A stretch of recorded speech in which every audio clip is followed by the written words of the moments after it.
Capítulo 28. Y así llegamos a la región del Machifaro. Una tierra de indios desnudos que se pintan los cuerpos de colores vivos y solo llevan collares de semillas rojas y adornos de plumajes. Yo recordaba esta región, pero no sabía bien por qué. Tenía la sensación de que allí me había ocurrido algo preciso. Volví a hablar con Inés, que estaba cada vez más preocupada con la situación de Ursúa. Ella temía cosas, soñaba con sangre, con asaltos, con muertes. Me dijo que Ursúa no les hacía caso a sus presentimientos y que era necesario que estuviera más prevenido. Yo le hablé de otra cosa. Llevé de nuevo la conversación hacia otros temas y ella se tranquilizó hablándome de su padre, Blas de Atienza, del acueducto de Trujillo, de su madre La Colla, que había muerto cuando ella era todavía una niña. Después le prometí que hablaría con Ursúa, aprovechando que estábamos en los últimos días del año y que proyectábamos demorarnos por unos días en aquella región. Sé que otros habían intentado advertir a Ursúa del peligro que crecía en el campamento, y lo busqué de nuevo para hablar de esos rumores. La última tarde en que nos vimos, le dije lo poco que sabía, pues tampoco estaba muy enterado de las conspiraciones que se movían en la sombra. Solo notaba por todas partes la insatisfacción de la tropa. Oía conversaciones que se interrumpían de repente cuando me veían aparecer, corrillos que susurraban a la luz de las fogatas en las que van a morir tantas cosas con alas que despiertan de noche.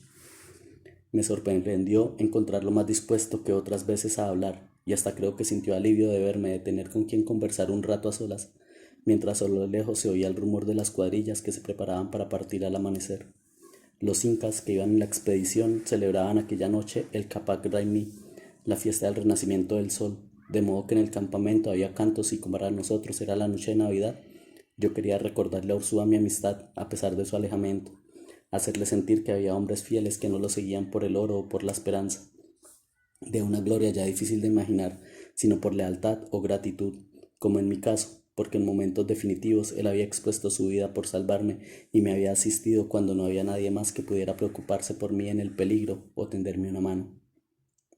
Me contó que otros habían venido a traerle informes de supuestas rebeliones y conspiraciones, a advertirle de raras amenazas y que la propia Inés en los últimos tiempos estaba agitada y nerviosa. Dormía mal, desconfiaba de casi todos los soldados, la despertaban pesadillas horribles, pero él atribuía esas inquietudes a la selva misma. Inés estaba demasiado acostumbrada a los lujos de su casa señorial, a la seguridad de sus paredes de piedra y a la protección de sus criados. Estar ahora durmiendo a la orilla de unos ríos inmensos, en la noche de silbos y grillos y gritos de bestias, o del trueno en las nubes a lo lejos, la llenaba de visiones. Afortunadamente, él sabía cómo tranquilizarla. Cuando insistía en su angustia, bastaba decirle que él le había advertido que la vida de las expediciones de conquista no es para mujeres débiles y asustadizas. Entonces ella se llenaba de valor y le prometía demostrar que sería digna de las dificultades, que no iba a dejarse vencer por el miedo ni por las voces de la selva y del río. Pero no le duraba la seguridad. A la noche siguiente volvía a soñar con sangre y con traiciones. Así recuerdo las últimas palabras que Ursúa me dijo. Yo no temo a los hombres, tengo brazos como ellos y puedo empuñar con igual destreza sus puñales y sus espadas. Tengo piernas para perseguir y para escapar. Tengo ojos para espiar sus movimientos y para advertir sus avances. Tengo una boca que reza y que insulta, y mis insultos pueden estar mejor modulados que los suyos y tener más efectos, porque el mando que me da la voluntad del virrey y por la majestad que confiere a las palabras el representar en estas selvas a los poderes de grandes del mundo. Tengo una mente que abarca reinos y mares, los linajes y las leyendas. Conozco los cuentos de la selva, pero también la historia verdadera del Dios que fue suspendido de un árbol para purificar a la sangre de sus maldiciones. Y tengo un corazón en el que no obran influjo los hierros, ni los ceños fruncidos, ni los pensamientos malignos, ni las palabras amenazantes.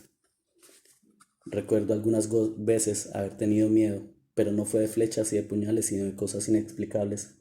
En el país de las bestias de piedra, porque sentí la presencia de seres que no se parecen a nosotros. En el Catatumbo, ante el relámpago que no se apaga, porque el cielo parecía gobernado por fuerzas y había una luz que en vez de claridad parecía traer confusión y presagios. Después ante la Sierra Nevada, porque oí decir que las piedras sienten y escuchan, que los caminos tienen voluntad, que las escaleras envuelven a los visitantes y que nivel tras nivel hay cosas que piensan, árboles que vigilan, águilas que llevan mensajes sobre los bosques.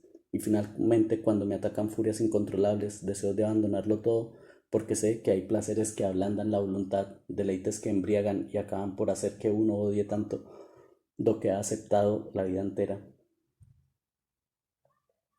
esas cosas que no es posible doblegar ni someter, que no se puede destruir porque no están hechas de carne ni de sangre, que no escuchan órdenes y no atienden súplicas, ni obedecen a la autoridad de las reyes, al orden de los ejércitos ni a las razones de los maestros, son las únicas que me desconciertan. En este mundo hasta el hierro obedece, hasta la piedra se deja moldear, los violentos pueden ser sometidos y el veneno mismo es dócil a las intenciones, pero todo lo que escapa al mando, la autoridad y al tormento pertenece a un reino sombrío de cosas diabólicas y poderes monstruosos. Nunca me verás vacilar ante ejércitos de indios magníficos de lanzas y de flechas, ante el desafío de montañas o el riesgo de las navegaciones, ni ante la garra, ni ante el colmillo, y ni siquiera ante el lomo de la bestia de 1000 cabezas, que son estos ejércitos a los que sé cómo mandar y proteger. Pero puedo clavarme las uñas en las palmas cuando en las piedras afloran colmillos, cuando el cielo me castiga con un relámpago sin trueno, cuando hasta los caballos sienten que el camino está embrujado, cuando el cuerpo está libre y parece atado, está solo y parece rodeado por miles de sombras, cuando uno quiere avanzar por un rumbo y los pies marchan en otra dirección, y el que es amo de las cosas visibles resulta esclavo de 1000 cosas que no pueden verse. Mientras los peligros sean visibles y los enemigos sean humanos, te juro que sabré cómo enfrentarlos y vencerlos, y no puedo temer a quienes estén bajo mi mando, obligados a obedecerme y pagados por mi dinero. Yo sé prevenir rebeliones y castigar desórdenes y someter delitos con el mismo poder con que la luz aclara el mundo, y todo lo demás está en manos de Dios, que sabe a quién protege y a quién abandona. Salí del bohío que él ocupaba y me dirigí hacia el lugar donde estaba mi tienda. Me dije que si Ursúa había pronunciado esas palabras, fingiendo tener todo bajo control, era por darse fuerza a sí mismo, porque la verdad es que estábamos entrando en el reino de todo lo que él admitía temer, las piedras en las que brotan colmillos, los caminos embrujados, las ataduras invisibles y los tropeles de sombras. ¿Por qué insistía en avanzar hacia el país de las Amazonas si en su imaginación estaba lleno de embrujos y de poderes monstruosos? Qué goce inquietante extraía de desafiar lo que lo perturbaba, de avanzar hacia aquello que hacía aflorar su sudor frío bajo su armadura. Era casi la medianoche y había algunos hombres todavía junto a las fogatas. Después supe que fue esa hora cuando el viejo comendador Juan Núñez de Guevara, gran amigo de Ursúa, vio pasar un bulto oscuro por detrás del lugar donde estaba el gobernador y que yo había abandonado un rato antes. Él le oyó exclamar a aquella sombra: Pedro de Ursúa, gobernador del Dorado y Omagua, Dios te perdone.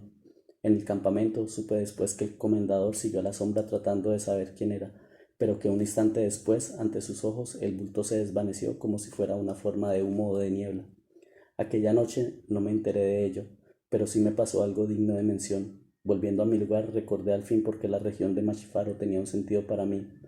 Era el sitio donde 20 años atrás había visto una canoa de niños indios que navegó tras nuestro bergantín, niños que llevaban monos y guacamayos y una serpiente mansa que jugaba a soltar en el agua.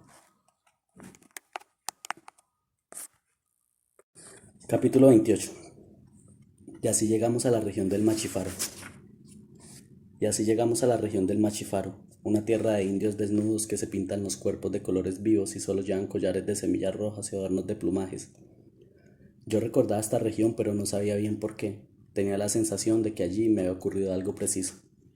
Volví a hablar con Inés, que estaba cada vez más preocupada con la situación de Ursúa. Ella temía cosas, soñaba con sangre, con asaltos, con muertes. Me dijo que Ursúa no les hacía caso a sus presentimientos y que era necesario que estuviera más prevenido. Yo le hablé de otra cosa. Llevé de nuevo la conversación hacia otros temas y ella se tranquilizó hablándome de su padre, Blas de Atienza, del acueducto de Trujillo, de su madre La Colla, que había muerto cuando ella era todavía una niña. Después le prometí que hablaría con Ursúa, aprovechando que estábamos en los últimos días del año y que proyectábamos demorarnos por unos días en aquella región. Sé que otros habían intentado advertir a Ursúa del peligro que crecía en el campamento, y lo busqué de nuevo para hablar de esos rumores. La última tarde en que nos vimos, le dije lo poco que sabía, pues tampoco estaba muy enterado de las conspiraciones que se movían en la sombra. Solo notaba por todas partes la insatisfacción de la tropa. Oía conversaciones que se interrumpían de repente cuando me veían aparecer, corrillos que susurraban a la luz de las fogatas en las que van a morir tantas cosas con alas que despiertan de noche. Me sorprendió encontrarlo más dispuesto que otras veces a hablar, y hasta creo que sintió alivio de verme, de tener con quien conversar un rato a solas, mientras a lo lejos se oía el rumor de las cuadrillas que se preparaban para partir al amanecer.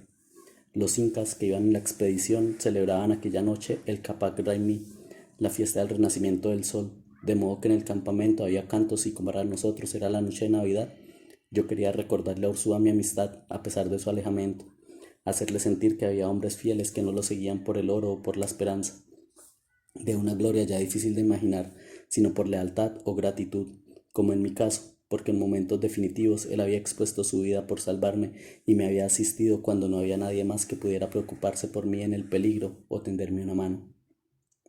Me contó que otros habían venido a traerle informes de supuestas rebeliones y conspiraciones, a advertirle de raras amenazas y que la propia Inés en los últimos tiempos estaba agitada y nerviosa.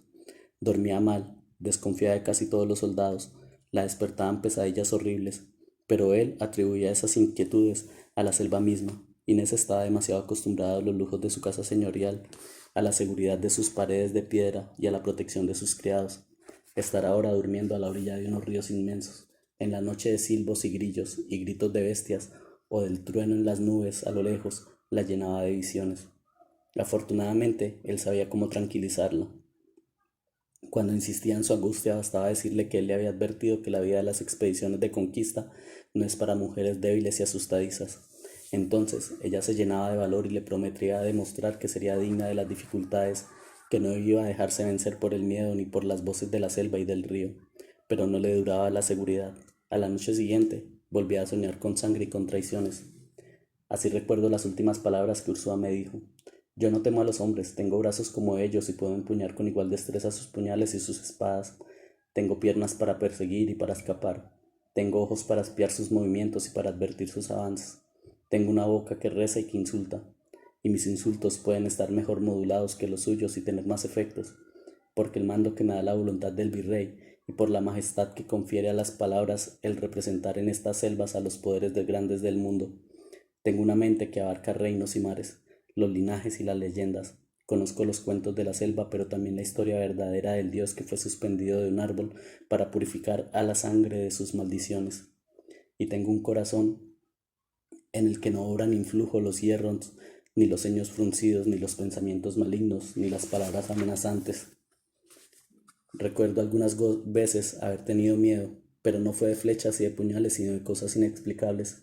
En el país de las bestias de piedra, porque sentí la presencia de seres que no se parecen a nosotros. En el Catatumbo, ante el relámpago que no se apaga, porque el cielo parecía gobernado por fuerzas y había una luz que en vez de claridad parecía traer confusión y presagios. Después ante la Sierra Nevada, porque oí decir que las piedras sienten y escuchan, que los caminos tienen voluntad, que las escaleras envuelven a los visitantes y que nivel tras nivel hay cosas que piensan, árboles que vigilan, águilas que llevan mensajes sobre los bosques. Y finalmente, cuando me atacan furias incontrolables, deseo de abandonarlo todo, porque sé que hay placeres que ablandan la voluntad, deleites que embriagan y acaban por hacer que uno odie tanto lo que ha aceptado la vida entera. Esas cosas que no es posible doblegar ni someter, que no se puede destruir porque no están hechas de carne ni de sangre, que no escuchan órdenes y no atienden súplicas ni obedecen a la autoridad de las reyes, al orden de los ejércitos ni a las razones de los maestros, son las únicas que me desconciertan. En este mundo hasta el hierro obedece, hasta la piedra se deja moldear, los violentos pueden ser sometidos y el veneno mismo es dócil a las intenciones, pero todo lo que escapa al mando, la autoridad y al tormento pertenece a un reino sombrío de cosas diabólicas y poderes monstruosos. Nunca me verás vacilar ante ejércitos de indios magníficos de lanzas y de flechas, ante el desafío de montañas o el riesgo de las navegaciones, ni ante la garra, ni ante el colmillo, y ni siquiera ante el lomo de la bestia de 1000 cabezas, que son estos ejércitos a los que sé cómo mandar y proteger. Pero puedo clavarme las uñas en las palmas cuando en las piedras afloran colmillos, cuando el cielo me castiga con un relámpago sin trueno, cuando hasta los caballos sienten que el camino está embrujado, cuando el cuerpo está libre y parece atado, está solo y parece rodeado por miles de sombras, cuando uno quiere avanzar por un rumbo y los pies marchan en otra dirección, y el que es amo de las cosas visibles resulta esclavo de 1000 cosas que no pueden verse. Mientras los peligros sean visibles y los enemigos sean humanos, te juro que sabré cómo enfrentarlos y vencerlos, y no puedo temer a quienes estén bajo mi mando, obligados a obedecerme y pagados por mi dinero. Yo sé prevenir rebeliones y castigar desórdenes y someter delitos con el mismo poder con que la luz aclara el mundo. y todo lo demás está en manos de Dios, que sabe a quién protege y a quién abandona. Salí del bohío que él ocupaba y me dirigí hacia el lugar donde estaba mi tienda. Me dije que si Ursúa había pronunciado esas palabras, fingiendo tener todo bajo control, era por darse fuerza a sí mismo, porque la verdad es que estábamos entrando en el reino de todo lo que él admitía temer: las piedras en las que brotan colmillos, los caminos embrujados, las ataduras invisibles y los tropeles de sombras. ¿Por qué insistía en avanzar hacia el país de las Amazonas si en su imaginación estaba lleno de embrujos y de poderes monstruosos? Qué goce inquietante extraía de desafiar lo que lo perturbaba, de avanzar hacia aquello que hacía aflorar su sudor frío bajo su armadura. Era casi la medianoche y había algunos hombres todavía junto a las fogatas. Después supe que fue esa hora cuando el viejo comendador Juan Núñez de Guevara, gran amigo de Ursúa, vio pasar un bulto oscuro por detrás del lugar donde estaba el gobernador y que yo había abandonado un rato antes. Él le oyó exclamar a aquella sombra: Pedro de Ursúa, gobernador del Dorado y Omagua, Dios te perdone. En el campamento supe después que el comendador siguió a la sombra tratando de saber quién era, pero que un instante después, ante sus ojos, el bulto se desvaneció como si fuera una forma de humo o de niebla. Aquella noche no me enteré de ello, pero sí me pasó algo digno de mención. Volviendo a mi lugar, recordé al fin por qué la región de Machifaro tenía un sentido para mí. Era el sitio donde 20 años atrás había visto una canoa de niños indios que navegó tras nuestro bergantín, niños que llevaban monos y guacamayos y una serpiente mansa que jugaba a soltar en el agua.